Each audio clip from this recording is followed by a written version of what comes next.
Olá pessoal, nós vamos trabalhar o gênero crônica narrativa, é o gênero da nossa Olimpíada de Língua Portuguesa, e é muito importante que vocês produzam textos. Nós não produzimos texto ou aprendemos a produzir determinado gênero textual apenas com a leitura deles. Por mais que nós nos tornemos competentes, por mais que nós conheçamos muitos e até memorizemos algumas dessas crônicas, nós não iremos aprender sem, de fato, escrever. Nós postamos na semana passada um livro em PDF com várias crônicas, então é bem interessante que vocês leiam, mas também que comecem a se aventurar na escrita, ok? Vamos lá. Repetindo alguns conceitos da aula passada e acrescentando outros, né? O gênero crônica é um dos gêneros do tipo narrativo que se caracteriza por apresentar uma linguagem simples e espontânea, situada entre a linguagem oral e a escrita. Por isso, o leitor, de certa forma, acaba por identificar-se com o cronista. A crônica, por vezes, é confundida com o conto. A diferença básica entre os dois é que a crônica narra fatos do dia a dia, relata o cotidiano das pessoas, situações que presenciamos e já até prevemos o desenrolar dos fatos. A crônica pode utilizar a ironia e às vezes até do sarcasmo. Não necessariamente precisa de se passar em um intervalo de tempo. Quando o tempo é utilizado, é um tempo curto, de minutos ou horas normalmente. E um tempo normalmente também cronológico, tá? É aquele tempo do relógio, ok? Começo, vai andando, o tempo vai progredindo, vai avançando, né? Sem aquela ideia da volta ao passado. Lemos aqui a crônica Vale por Dois, nós vamos reler, né? Tem na aula passada. Vamos para as questões, né? Então, responda as questões propostas, aqui já está o gabarito, né? O vocábulo aflitivamente no texto acrescenta ao período uma ideia de dúvida, tá? Olha só, ok? Consulta aflitivamente o céu nublado. Será que vai chover? Aflito, né? É um modificador aqui, né? Um advérbio de modo, né? Que indica lá essa circunstância, tá? A aflição dele é por uma dúvida. Pela manhã, ao sair de casa, olha só, o termo destacado expressa uma ideia de, óbvio, né? É tempo, né? São os marcadores de tempo.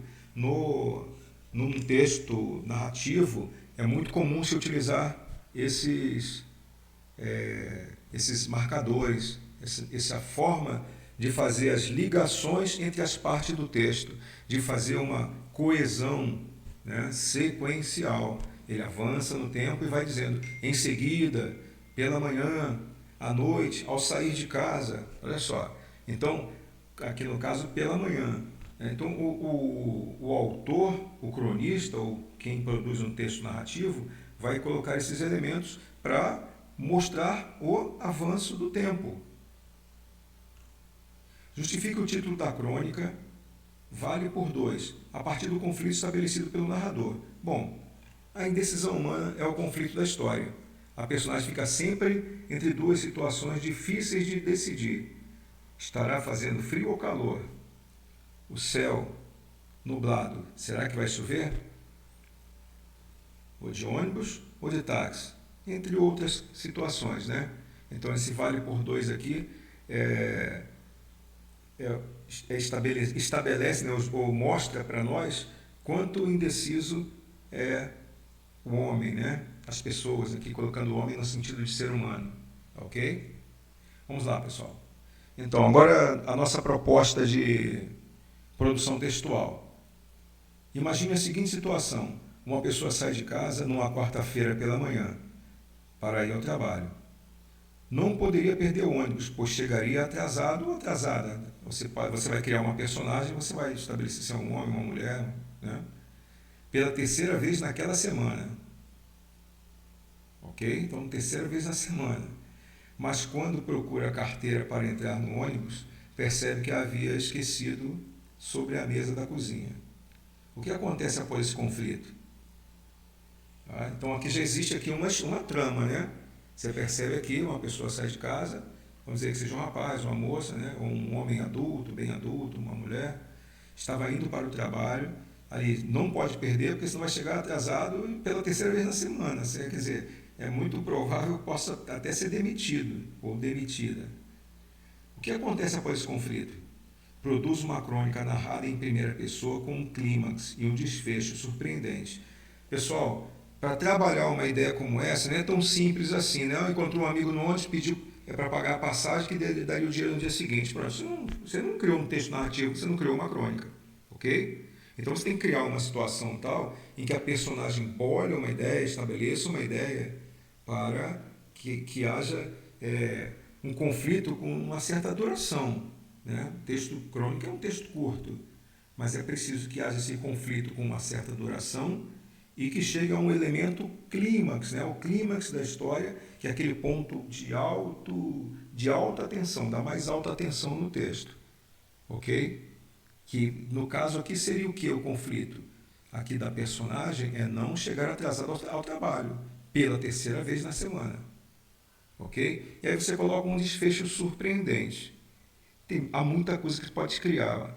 No caminho, voltou para casa, pegou um táxi, mototáxi, pegou algum outro transporte, voltou para casa ou não voltou para casa, ficou no ônibus, mas tentou dar um golpe, e aí deu errado. Como é que você vai criar a sua história? Você pode ter inúmeras linhas de ação. Né? Então é importante que vocês façam isso, comecem a criar. Você escuta crônicas, lê crônicas, nós lemos crônicas aqui. É um gênero bastante batido para nós. Agora nós temos que fazer o quê? Colocar a mão na massa. Senão não acontece. E, gente, olha só, nós vamos trabalhar esse gênero aqui, mas vamos trabalhar gêneros mais complexos. Por exemplo, o texto de opinião. E se você não consegue escrever uma crônica, um texto narrativo que conta uma coisa do dia a dia, como é que será que você vai se sair para escrever um texto de opinião? Que vai, no caso aqui, lá na ponta da educação básica, no final da educação básica, na ponta da linha, você vai ter um Enem com uma redação para fazer. Então, às vezes a gente quer escapar daquilo, mas será que vocês não querem fazer uma boa faculdade? Né? Ingressar no ensino superior e ingressar no ensino superior escrevendo bem? Né? Começa a pensar no futuro, que é breve, logo ali. Então, começa a produzir agora. Não deixem para fazer isso no terceiro ano do ensino médio. Tá? Não se iludam com isso, não. Quem escreve bem porque escreve desde criancinha, desde pequeno. Mas se você não teve esse hábito, pode começar agora. Tá bom?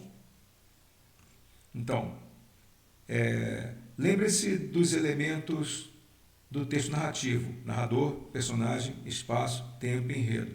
Tá muito, né? Estou falando demais isso aqui, né? Mas espero que vocês não se esqueçam desses elementos. Quando for produzir o texto, tem que saber que tem que usar esses elementos aí. Definir personagem, né? Narrador, primeira pessoa, eu, né? É como se fosse a própria pessoa contando a história. O personagem é o narrador. Lembre-se da estrutura narrativa. A apresentação foi o que foi feito na proposta. O conflito já se instalou ali. O clímax é você fazer com que essa história, com que esse conflito chegue ali num ponto bem tenso. E depois um final surpreendente, né, que é interessante. Eu sugiro aqui que vocês leiam, eu vou colocar aqui no grupo, né, O Homem Nu, que é uma história que eu acho que vocês já conhecem, né, uma narrativa bem conhecida, mas vamos colocar novamente para você entender que é uma crônica. Como é que fica aquela tensão, né? Tá bom? Vamos aguardar, então, a participação de vocês e a produção textual. A nossa atividade hoje é produção textual.